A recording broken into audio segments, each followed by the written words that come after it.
This episode is brought to you by RDG. RDG is comprised of architects, landscape architects, engineers, artists, and planners with a passion for design and a drive to make a difference.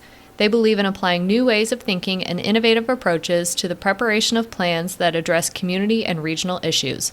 With offices in Omaha, Nebraska, St. Louis, Missouri, Denver, Colorado, and Des Moines, Iowa, they are a network of design and planning professionals dedicated to applying their talents in extraordinary ways.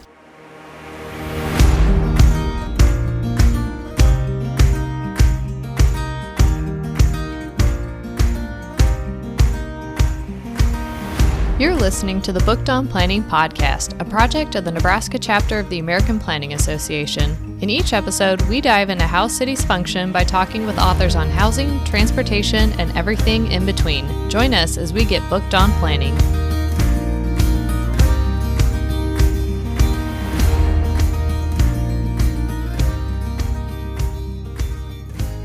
Well, welcome back, bookworms, to another episode of Booked on Planning. In this episode, we talk with author Diana Lind on her book, Brave New Home, Our Future in Smarter, Simpler, Happier Housing. The book covers a range of housing options using two types of approaches, either building our way out of the housing crisis or more efficiently using the housing stock that we have. And Diana makes the point that it will be incredibly difficult to build ourselves out of this problem. At some point, we are going to have to embrace a denser living situation. And I fully recognize that I'm a part of the problem. I like living alone. I did make sure to buy a small 2-bedroom house since that's all the space I really needed, but eventually probably have to embrace a denser lifestyle. And some of the ideas are pretty common at this point, like accessory dwelling units, while others are not quite mainstream yet, such as co-living, living with other individuals. And we even discuss the strange love of tiny homes that are accompanied by a continued dislike for traditional manufactured housing, even though it's the same concept as a tiny home is. I actually have to admit, I adore tiny homes. I don't have any animosity towards manufactured housing at all, but tiny homes make me very happy. They are cute. They are. My favorite idea that she put forward was using the zoning code to enforce a maximum size requirement on single family homes instead of a minimum size requirement. I would have thought that having to clean a giant house would be a deterrent to big housing, but alas, we may need to put it into regulations instead. Yeah, that was a new approach that I hadn't really thought of. I know I've been thinking about how we really need to get rid of our minimum housing size requirements to make it easier, but never really thought about placing a maximum. Yeah, me neither. Dana starts our conversation by talking about the evolution of housing and changing trends like multi-generational living, a way of life that up until about the mid-20th century was pretty common, but we're actually starting to see that returning. And I have to admit, similar to you, Jennifer, while I'm on board with this type of housing and see its benefits, I find it hard to be living with others, especially my parents again. But maybe if I had more space for them in a separate ADU, it would be different. So I actually moved back. I was a boomerang kid and moved back into my parents' house for a short time after school while I was closing on a new home in my new location. And I wouldn't recommend it personally. It wasn't great. But like you said, maybe if we had an ADU, it would probably be okay. So let's get into our conversation with author Diana Lind of Brave New Home. Dana, thank you for joining us on Booked on Planning to talk about your latest book, Brave New Home, Our Future in Smarter, Simpler, Happier Housing. Can you start off by giving our listeners a brief overview of how housing was originally thought about before shifting to a single family focus? Sure. So I think that a lot of people think of the single family home with the white picket fence as kind of always being the American dream and always the way that people live. But when you look at, the ways that people lived before we had cars, it was a much denser style of housing, much more mixed use. So, if you look back at the earliest times, a lot of housing was really mixed use. You would find people would be living above where they worked. People might live in a rental apartment or bedroom above, say, like a tavern, which would also have in the backyard chickens, which would also have, an office downstairs. These were, much more mixed use types of spaces.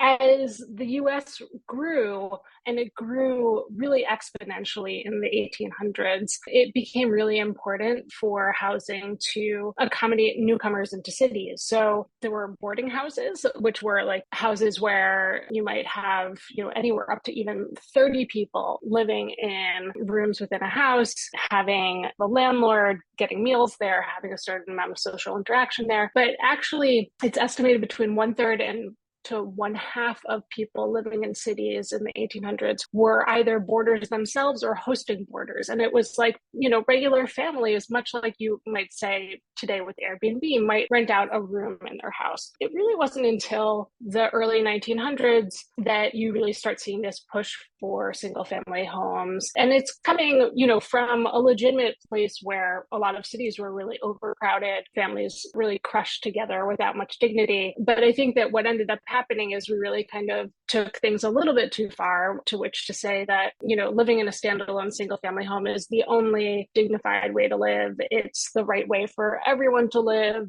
And really at that point in time, there wasn't kind of the same sort of concerns about environmental issues, segregation issues, what have you. Really, we can talk about this more, but starting in the 1900s, there's this really big shift towards living in single family homes. And it wasn't really the case in those early days of walkable urban America.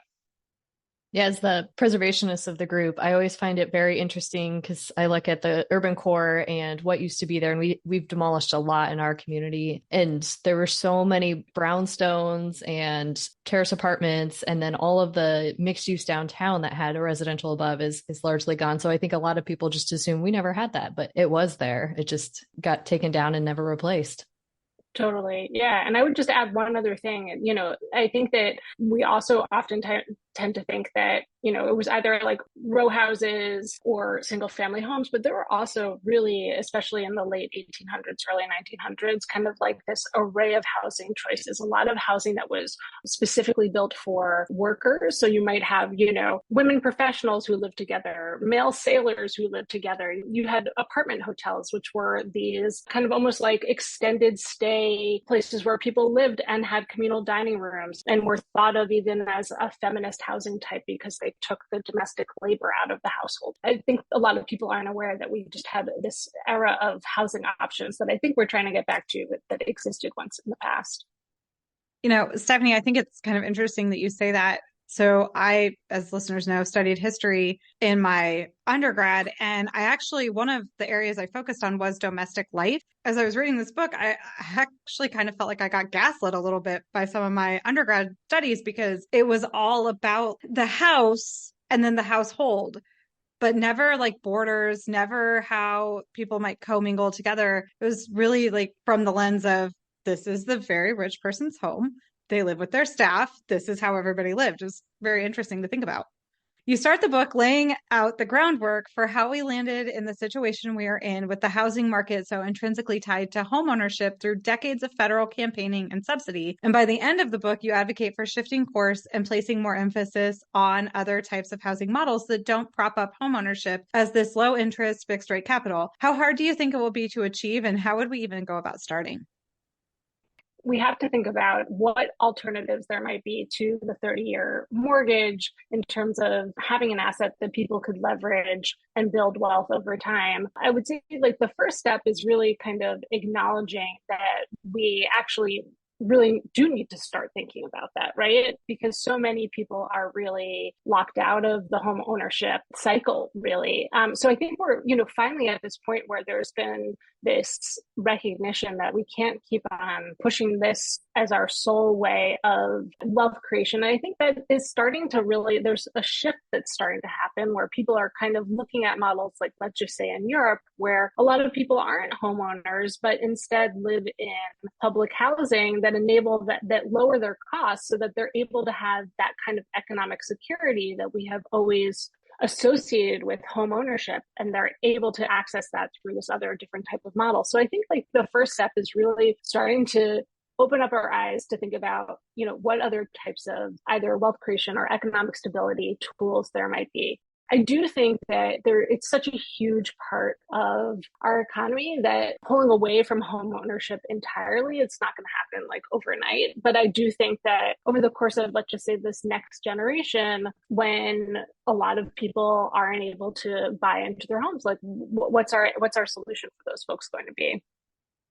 One of those unique housing models that you discuss in the book would be the co-living housing. And I found that really interesting because here in Lincoln, there was some conversations about it in one of our small area planning processes. And so we wrote it into a planned unit development, trying to encourage it and get it tested out, and just have had no success in getting anything up and running. There's just so many barriers beyond just zoning issues, but the financial side of things and the building code side of things. What do you find to be the biggest barrier to this type of housing that would seem to be a great addition to any city's housing options? Yeah, so I think you've mentioned a couple of the barriers. Certainly trying to figure out how different types of building codes could enable it. And I think that some of the most successful examples have been in cities where cities have taken it on as a pilot. So piloting micro apartments or piloting co-living potentially as like, say, an affordable housing situation. And they have, whether it's sort of almost like spot zoning or through that one pilot kind of enabled a model, worked some of the kinks out through that, and then allowed other development that's similar to it. So I think that pilots can be a useful tool, but I think that there's certainly like a lot of other barriers, right? If you're a developer, you've seen a certain type of housing sell or rent pretty easily for your entire life. And right now, I think a lot of developers sort of see the real estate industry in a kind of recession right now. So like, why would you try out something risky or different? And so I think that just looking at it as like a pure profitable development opportunity is not the way that you're going to get co-living built. And I think that's sort of why when I started writing this book, which was in 2018, we were in a different part of the cycle. It was also before the pandemic, and I think there was a lot more excitement about co-living as potentially a profitable rental alternative. I think now what we need to find are developers who are interested in this from like a social impact perspective. And I think some of that might come from the public sector, right?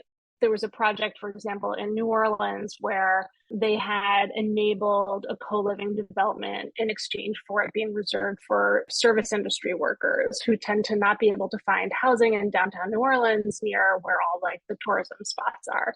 And so you might find that there are developers who can't make a project pencil out without some kind of public sector subsidy. And that might also be a way to potentially get it to work. But I definitely think we're in a part of the cycle right now where co-living just like may not work as a purely profitable real estate type.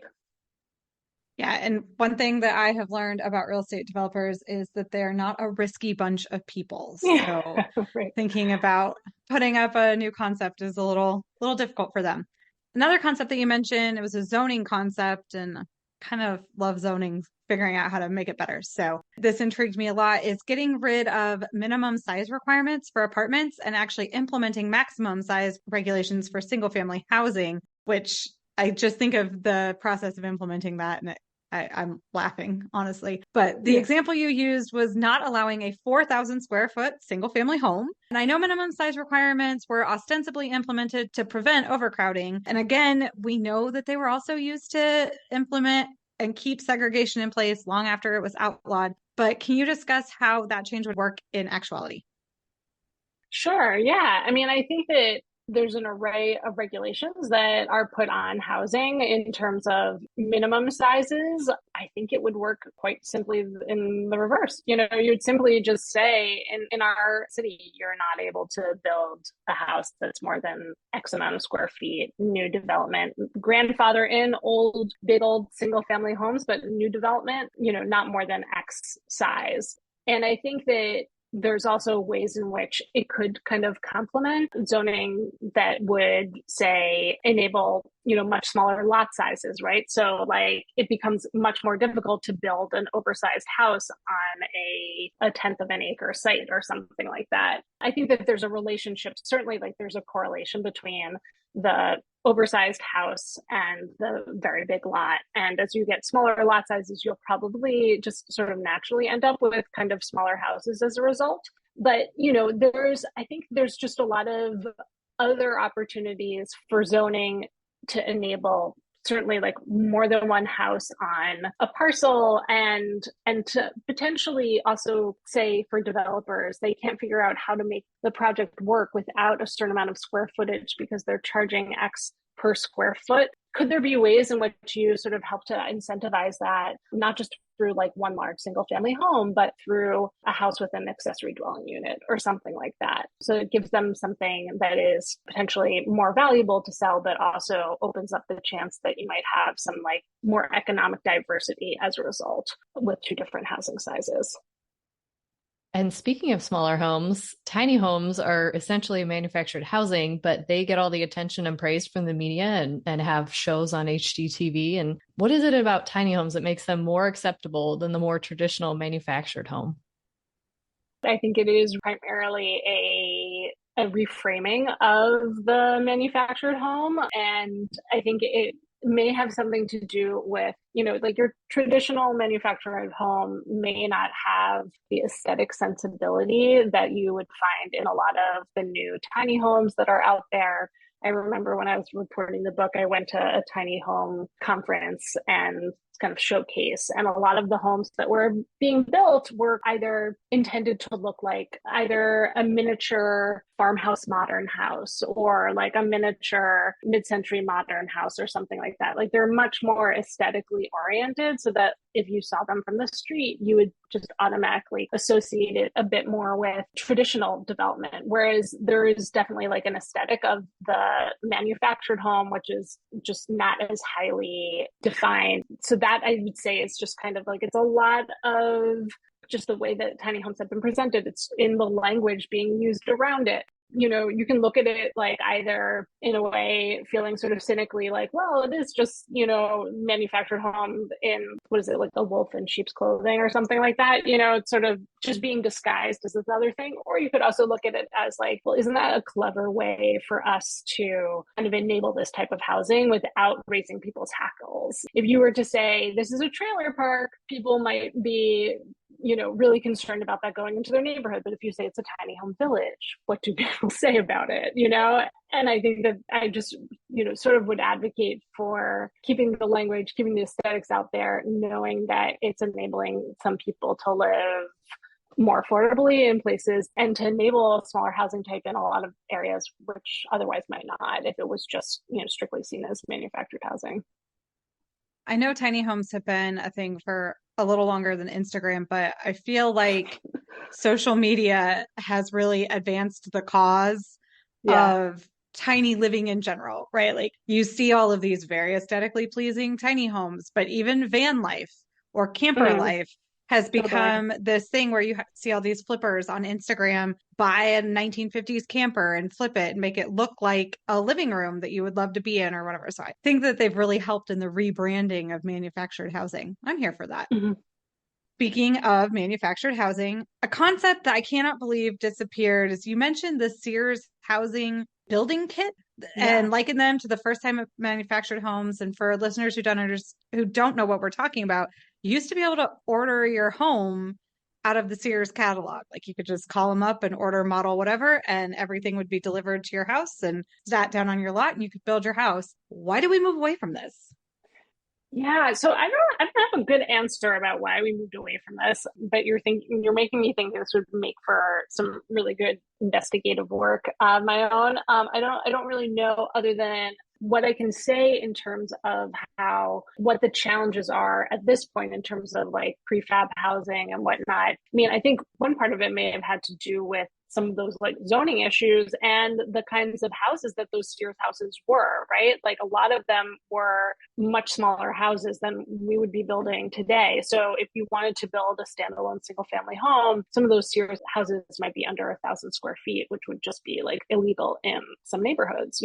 So I don't know that they would be at the traditional size that like the market's at right now. Like I don't know that those Sears homes ever were, say, 2,500 square feet. And I think that there's definitely been, for as long as I've been alive, like a really strong effort to try to encourage more prefab housing. But I've also seen that that has never been as successful as people want it to be, you know? And I think that that may just have something to do with like changing standards around the type of housing that people are looking for. So those Sears houses were not expensive to build. They were pretty good quality. I don't know that we have that sort of same like cost to quality ratio these days and a lot of stuff that's getting built out there. But then a lot of the stuff that, let's just say like the newer prefab high quality stuff, it ends up being like not that much cheaper than building something from scratch. The contractors are kind of befuddled about how to build it. You have to still deal with, you know, various other different things like owning the land. Land is really expensive. Why would you build a prefab thing instead of a brand new home if you have gone through the trouble and expense of a piece of land? So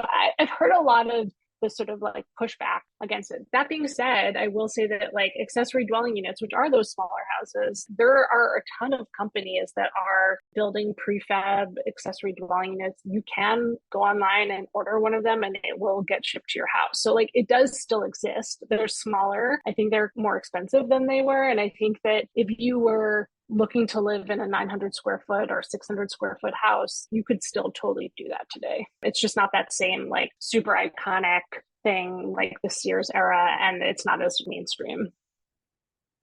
Which just seems crazy in a world of IKEA furniture where we assemble everything. Like, it's, like right. you could still Task do that rabbit with the this house. house. Yeah, right. Yeah, Yeah. I was going to say, I don't know that I would want to try and assemble my home the way I'm happy to try and assemble a coffee table, but probably could find a contractor.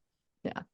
In the book, you kind of identify two types of housing solutions. One is the build our way out of it, like ADUs, and then the more efficiently using what we have, like multi-generational homes or renting out empty spare bedrooms. Which approach do you think has the most potential to lessen the housing crisis that we're seeing?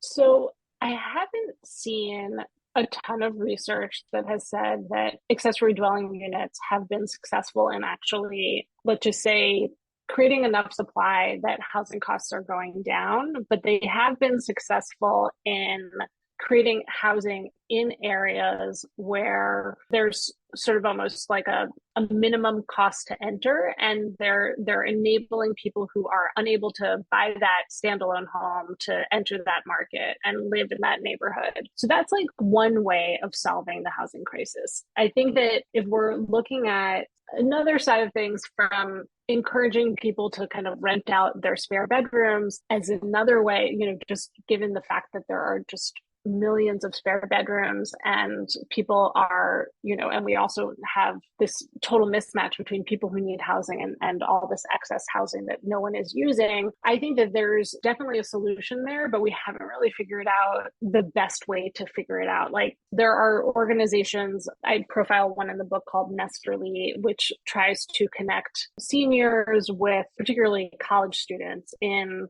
these tend to be more expensive college town areas where the seniors can offer lower cost housing. The college students can sometimes offer something in barter to kind of exchange for the cost of housing, and then hopefully kind of build a relationship as a result of becoming roommates. How much can you scale that? I think that they've scaled it a bit, but have had maybe some trouble scaling it beyond that. And I think it ultimately comes down to sort of like the human factor. I think that people generally are not interested in having strangers in their homes. Like they're not excited about, you know, just adding a roommate. And even some of these programs, whether it's Nesterly or even if it's Airbnb, people can be kind of shy about doing it.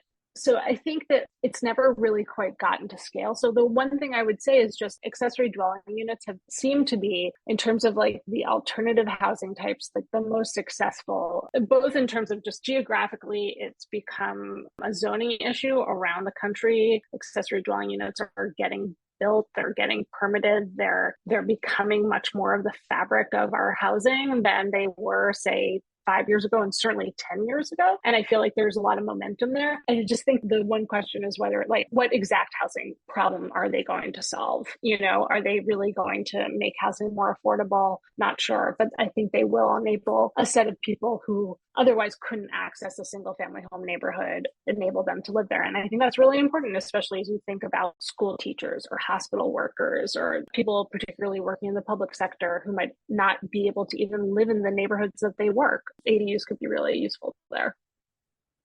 This isn't an ADU, but what I've seen a lot in Lincoln, and I think this is happening elsewhere too, is we have all these old churches that were nestled within the neighborhood back when it was walk to church instead of drive everywhere and you didn't need a massive parking lot. Congregations are condensing and they don't need a lot of these churches, or they're moving out to the fringes where they can accommodate a bunch of parking. And so we're seeing a lot of reuse in these single family neighborhoods where you get 4 or 5 different apartment units within the church, and it opens up access to a type of housing unit that wasn't available before in these neighborhoods. No, that's really cool. I've definitely been reading a lot about Yigby, Yes in God's Backyard, that there's this movement of churches and other religious buildings to turn whether it's their actual buildings or their parking lots or the land they own, and to use that as a way to try to address housing in neighborhoods. I think that's really cool. Lincoln actually they have a skilled nursing home, well, actually more of like a skilled nursing hospital that built 3 different types of living unit. So it's very much like the people who need the most care in the hospital area. But then they built a multi-generational housing development that was aimed at pairing their aging but still independent patients with nursing students, with the thought that each generational group could kind of support each other and the patients would have the medical assistance that they would need as well. I mean, it's basically just an apartment building with different intentions for residents. But even this straightforward development just really struggled to come to bear. People in the neighborhood were against it. It was just really frustrating to watch what could be a really cool, needed housing type face such backlash.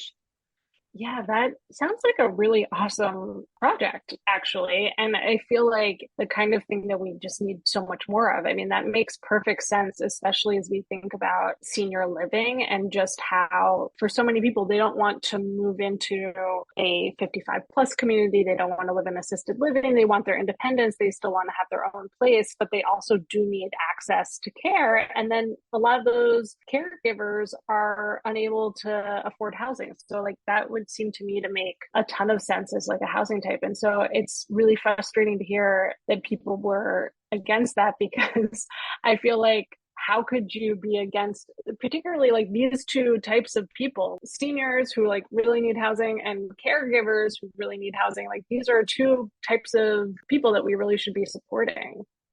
A lot of the backlash was actually aimed at student housing. And Lincoln gets that a lot. So it's just the students have to live somewhere. Right. Yeah. So they were like nursing students. And so there was even backlash against them, even if they were, that's really too bad. Yeah, it was interesting. I think part of the issue too, and it comes with almost every housing project, is parking. If you want more density or smaller units or multi-generational, everyone gets upset because they don't feel like there's ever going to be enough parking, and then it's just going to clutter the streets, and it kills a lot of projects.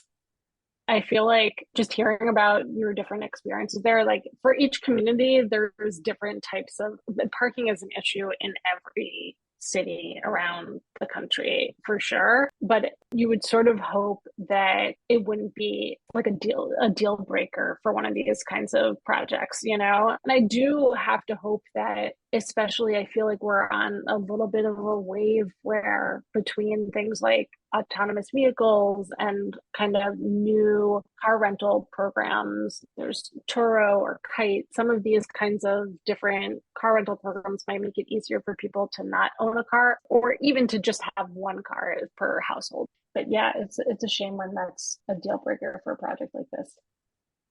I think one of the co-living examples you gave, they had a couple shared cars that residents could then rent out and use as they needed, which I think is a really good model for apartment complexes. You can reduce the amount of parking that you have to build if you have a few spaces for the shared cars, because not everyone needs a car all the time. Right. Yeah, totally. I do really think that maybe in 10 years from now, we'll have better car rental programs, car share programs that will make it easier. And it may not work for every type of household. But I think one of the things I tried to get across in the book is just that we're a country that is so diverse, has so many different types of households, so many different demographics, and nearly, say, 350 million people. Like, you don't need to, even if you provide something for 1% of that population, like something that works for that small demographic, that's still a huge target audience for it. And so I think that trying to figure out how do you get people to recognize that even if something doesn't work for everyone all the time, like some of these different housing solutions or transportation solutions could work for people for a period of their lives, whether it's like they're a student or when they're a senior or something like that. You identify all these different layers of housing issues, from the way the media talks about new housing trends to the way the government is financially making homeownership the default. And this is all following many decades of policy at both the local and the federal level, which seems very daunting. Where do we start with so many areas where we need to make change, and who should be starting this work? I do feel a lot more optimistic about just where we're headed as a country in terms of the housing conversation than I felt 5 years ago when I was writing this book. I feel like there has been a lot of progress, and in a way, beautifully not like a thing that is just for blue states or red states, or it's been a really like bipartisan kind of coalition around, yes, in my backyard housing, building more housing. I think that, unfortunately, it has been supported by the fact that housing has just gotten so crazy expensive, and just like the number of people who feel they need to be a part of this conversation has grown bigger. And so it's not just affecting people in like big expensive cities, it's affecting everybody right now. So I think that I feel pretty optimistic that change is possible in a way which I didn't feel as much so a while ago. I would say that I am increasingly a believer that change can't happen at the biggest levels unless it also happens at the local level. And so I would definitely say that some of the most important things that you can do would be to get involved locally, to find your sort of local YIMBY chapter, to find like-minded people to be the ones to show up at those housing meetings, those planning discussions, and to make your voice heard about the importance of building housing, and to try to also ensure that people are a bit more informed about some of the issues, and really trying to like hone a bit of your message, whether it is kind of around creating more housing because you think that that would make it more affordable, or creating more housing because it's not letting people who grew up in this neighborhood continue to stay in the neighborhood that they want to live in, trying to figure out like what are the messages that could resonate. So I think that at the local level, trying to get involved is certainly really important. Beyond that, I've also seen how there have been some promising statewide changes. A lot of the reform on housing is happening at the state level, and it's being kind of formed between different types of coalitions, whether it's groups like AARP who are looking at it from the perspective of we need housing, more housing that people can age in place and that is more conducive for seniors, to people who are saying that the expensiveness of the city is causing our suburban or rural areas to become more expensive too, and trying to find a way to partner on that. So I think that trying to find your way into what's your connection point to some of these statewide coalitions. And I feel like there's just so many different access points. You could get involved in it again through a thing like ARP, or you get involved in it because you're part of a transit organization that is trying to think about like how to build the kind of housing density that will support transportation. So like figure out what your place is there. And I'd say lastly, like at the national level, is change happening as fast as we needed to? Definitely not. But I do think that there is increasingly a sort of recognition that like the federal government is not going to fund sprawl anymore. It's going to fund more equitable development. And a lot of that has to do with places that are encouraging housing beyond single family. They have specific funding formulas that are around supporting neighborhoods that are not just single family homes. So I feel like from all these different pressure points, I feel pretty optimistic that things are going to change. I think ending on an optimistic note is always the best. So our final question always, what books would you recommend to our readers? Sure. Yeah. So thinking a little bit just about housing, I guess the two ones that I would mention would be Jenny Schutt's. She is a researcher at Brookings, and her book that she has is called Fixer Upper. And that is about a lot of these same kinds of issues around like what's wrong with our housing situation and what can we do to fix it. And then another book that I would recommend is by Nolan Gray called Arbitrary Lines. And that also, I think, comes into a lot of these different types of zoning issues that people might find interesting. Certainly, if you want to like dive deeper into the racial segregation aspect of single family housing, I would recommend Color of Law by Richard Rothstein. And then since we talked a little bit about parking, I would recommend Paved Paradise by Henry Glabar. That goes into a lot about how parking issues pervade everything in this country. So those are a couple of different ones there that I enjoyed.